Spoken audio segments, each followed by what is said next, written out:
सबभन्दा ठूलो खबर आयो। अमेरिकाले रुसलाई घेराबन्दी गर्न 12,000 सैनिक पठायो। अवस्था अब झन तनाव हुन सक्ने। अमेरिकी राष्ट्रपति जो बाइडेनले रुसलाई घेराबन्दी गर्नको लागि 12,000 सैनिक पठाएको बताएका छन्। उनले यी सैनिक रुससँगको सीमाना तैनात गरिने बताएका छन्। बाइडेनका अनुसार यी सैनिकहरू रुससँग सीमा जोडेका देशहरूमा लातभिया, इस्टोनिया, लिथुआनिया र रोमानियामा तैनात गरिने उनले बताएका छन्। सेना पठाएको घोषणा गर्दै उनले रुसी राष्ट्रपति व्लादिमिर पुटिन युद्धमा सफल हुने बताउनु भएको छ। शुक्रबार हाउस डेमोक्रेटिक ककसका सदस्यहरूलाई सम्बोधन गर्दै उनले युक्रेनमा तेस्रो विश्व युद्ध नलडिने बताए, तर उनले रुसलाई नेटो क्षेत्रको प्रत्येक इन्चको रक्षा गरिने बताए। राष्ट्रपति बाइडेनले आफ्नो देशले युक्रेनमा रुस विरुद्ध प्रत्यक्ष रूपमा सैन्य हस्तक्षेप नगर्ने बताउनु भयो। उनले अमेरिकी सेनाले रुस विरुद्ध लड्नुको अर्थ तेस्रो विश्व युद्ध सुरु गरी सरह हुने चेतावनी दिए। युक्रेनले भने पश्चिममा देशहरूसँग पटक पटक नेटो मार्फत सैन्य सहायताको माग गरेको छ। यद्यपि अमेरिकामा राष्ट्रपति बाइडेनले रुसमाथि नयाँ प्रतिबन्धहरू घोषणा गरेका छन्, जस अन्तर्गत रुसी रक्सी, समुद्री खाद्य सामग्री र हिराको आयातमा रोक लगाएको छ। उनले अमेरिकाले रुसी कुलीन वर्गमाथि आर्थिक प्रतिबन्ध विस्तार गर्दै लग्ने समेत बताएका छन्। रुसले भने संयुक्त राष्ट्र सुरक्षा परिषदको बैठकमा युक्रेनमा अमेरिकाको सहयोगमा जैविक हतियारका गतिविधिहरू भएको दावी गरेको छ। उसले यथेष्ट प्रमाण बिना नै युक्रेनका 30वटा प्रयोगशालामा जैविक हतियार विकास भइरहेको बताएको हो। अमेरिकाले यो पूर्ण रूपमा मिथ्या जानकारी भएको र रुसले युक्रेनमा आफ्नो आक्रमणको औचित्य प्रमाणित गर्न झुट फैसला फैलाइरहेको बताएको छ। यसबीच युक्रेनमाथि रुसी आक्रमणको 17औं दिन सुरु हुँदा नेटोले उसका फौजलाई 14 मार्च सोमबारका दिन नर्वे पठाउने जनाएको छ। 27 देशका करिब 3,000 सैनिक र 200 विमान र 50वटा ट्याङ्करहरूले कोल्ड र रेस्पोन्स र 2022 अभ्यास गर्ने ठानिएको छ। यसलाई नेटो फौज संलग्न यो वर्षको सबभन्दा ठूलो अभ्यास दिएको छ। अब आउनुहोस् अर्को समाचारतर्फ लागौं। यी दिनले बेनिट प्रति श्रद्धाञ्जली दिदी भनेका छन्। बेनिट साहसी व्यक्ति हुनुहुन्थ्यो। उहाँको योगदान बिना यो प्रतिक्रिया असम्भव थियो। सुँगुरको मुटु प्रत्यारोपणका लागि आफ्नो शरीर सुम्पन तयार। उहाँ अत्यन्तै साहसी हो, जसका लागि धेरै व्यक्ति तयार हुँदैनन्। हामी उसको परिवार प्रति पनि आभारी छौं, जसले यी 2 महिनामा निकै साथ दिनुभयो। सुँगुरको मुटु प्रत्यारोपणपछि उनको आयु कति लम्बिन्छ भन्ने यकिन नभए पनि जीवन बचाउन यो नै अन्तिम विकल्प रहेको बताएको थियो। मोरील्यान्ड युनिभर्सिटीले शल्यक्रियाका लागि अमेरिकी नियामक निकाय खाद्य तथा औषधि प्रशासन FDA सँग आकस्मिक अनुमति लिएको थियो। शल्यक्रिया अघि बेनिटले भनेका थिए, गरुवा मगरको अवस्थामा प्रत्यारोपण गर्न लागेको हुँ। म बाँच्न चाहन्छु। एउटा अँध्यारोमा हानिएको गोली जस्तै हो। मसँग अरू विकल्प छैन। मानव अङ्ग प्रत्यारोपणमा देखिएको संकट समाधानका लागि यो अनुसन्धान सहयोगी हुने र त्यसमा अझै खोजी गर्नुपर्ने चिकित्सक बताउँछन्। अहिले पनि 1,10,000 को हाराहारीमा अमेरिकामा अङ्ग प्रत्यारोपणको पर्खाइमा रहेका छन्। ओरान्डो र डाक्टर जियोबीका अनुसार अमेरिकामा वर्षेनी 6,000 भन्दा बढी अङ्ग प्रत्यारोपणको पर्खाइमा रहेका व्यक्तिहरूको मृत्यु हुने गर्छ।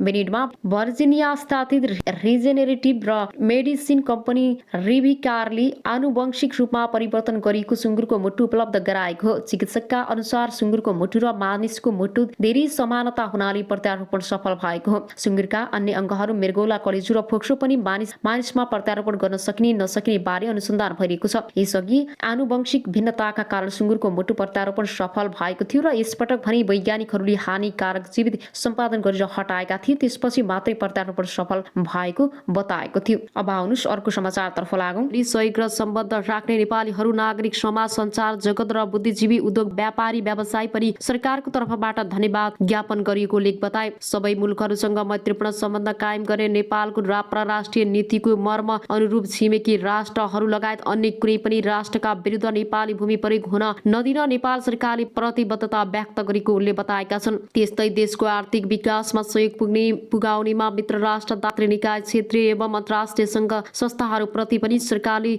आभार व्यक्त गरेको छ। बैठकले विभिन्न प्रसारण लाइन आयोजनाको लागि जग्गा प्राप्त गर्ने र प्रारम्भिक कारबाही चलाउने अधिकारी तोक्ने निर्णय गरेको छ। विशेष अदालतको अध्यक्षमा उच्च अदालत पाटनका न्यायाधीश श्रीकान्त पौडेल र सदस्यहरूमा न्यायाधीश रमेश कुमार पोखरेल र यमुना भट्टराई, शालिग्राम कोइराला र बलभद्र वास्तुला र खुशी प्रसाद थारूलाई तोक्ने निर्णय गरिएको छ।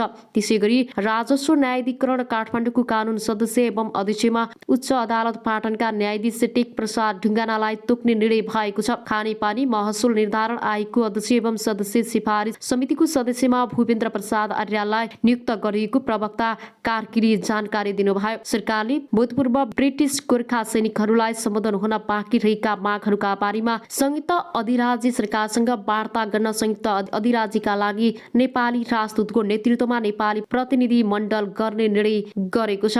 अब आउनुस् अर्को समाचारतर्फ लागौं। अमेरिकाबाट जहाज चढेर नेपाल आइपुगी 7वटा साडी। अमेरिकाको सिकुबाट प्लेन चढाएर ल्याएको 7वटा साडी 3 दिनको हवाई यात्रापछि शुक्रबार काठमाडौँ आइपुगेका छन्। गाईको नस्ल सुधार तथा दूध विकासका लागि कृषि तथा पशुपक्षी विकास मन्त्रालयले खरिद गरेको 7वटा साडी नेपाल आइपुगेका हुन्। 23 फेब्रुअरी अर्थात् 11 फागुनमा अमेरिकाको सिकागोबाट हिँडाइएको उक्त साडीहरू कतारको राजधानी दोहा, भारतको राजधानी नयाँ दिल्ली विमानस्थल हुँदै 3 दिनको जहाज यात्रामा काठमाडौँ अन्तर्राष्ट्रिय विमानस्थल आइपुगेको मन्त्रालयले अन्तर्गतको नेपाल लाइभ स्टर सेक्टर र नोभेम्बर आयोजनाले जनाएको छ। भारतको नयाँ दिल्लीसम्म कतार एयरबेजमा ल्याइएका साडीहरू त्यसबाट भने नेपाल एयरलाइन्सको जहाजमा चढेका थिए। नेपाल ल्याएका साडीहरूमध्ये 2वटा शक्ति 100% शुद्ध होलिस्टन जातका हुन् भने 5वटा 100% शुद्ध जर्सी जातको भएको आयोजनाका अनुगमन तथा मूल्याङ्कन अधिकृत डाक्टर केशव भट्टले जानकारी दिए। शुक्रबार आइपुगेको साडीहरू अहिले काठमाडौँमै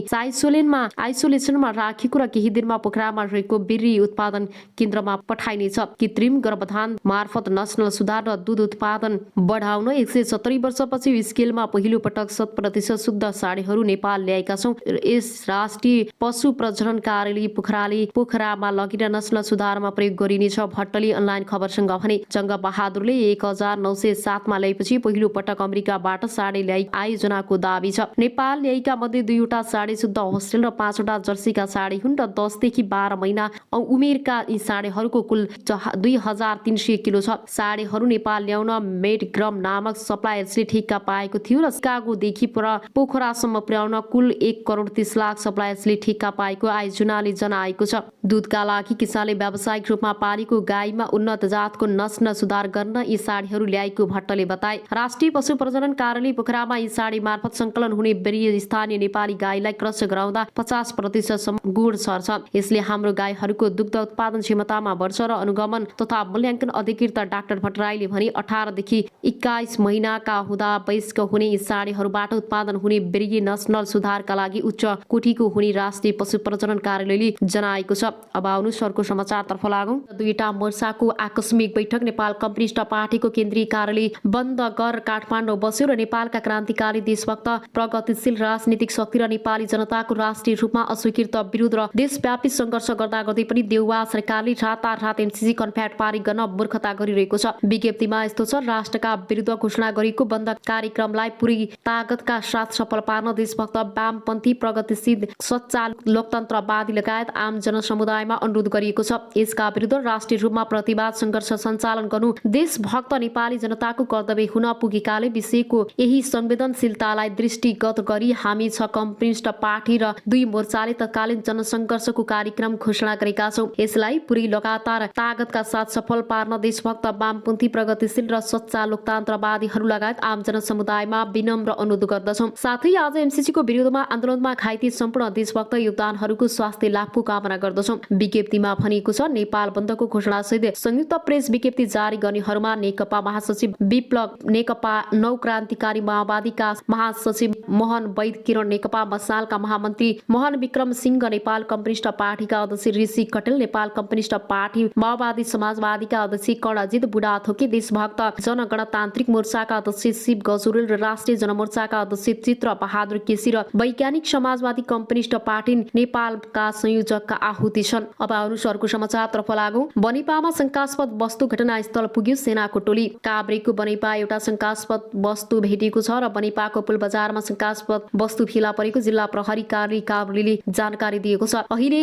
पुल बजारको खडक खण्ड बन्द गरिएको छ। नो एमसीसी लेखिएको शंकास्पद वस्तु भएको क्षेत्रमा प्रहरीले सुरक्षा दिएको छ। शंकास्पद वस्तु निष्क्रिय पार्न नेपाली सेनाको टोली घटनास्थल पुगिसकेको छ। काभ्रेको बनेपामा एउटा अहिले पुल बजारको सडकखण्ड शंकास्पद वस्तु निष्क्रिय पार्न नेपाली सेनाको टोली घटनास्थल पुगिसकेको छ। अब आउनुस् अर्को समाचारतर्फ लागौं।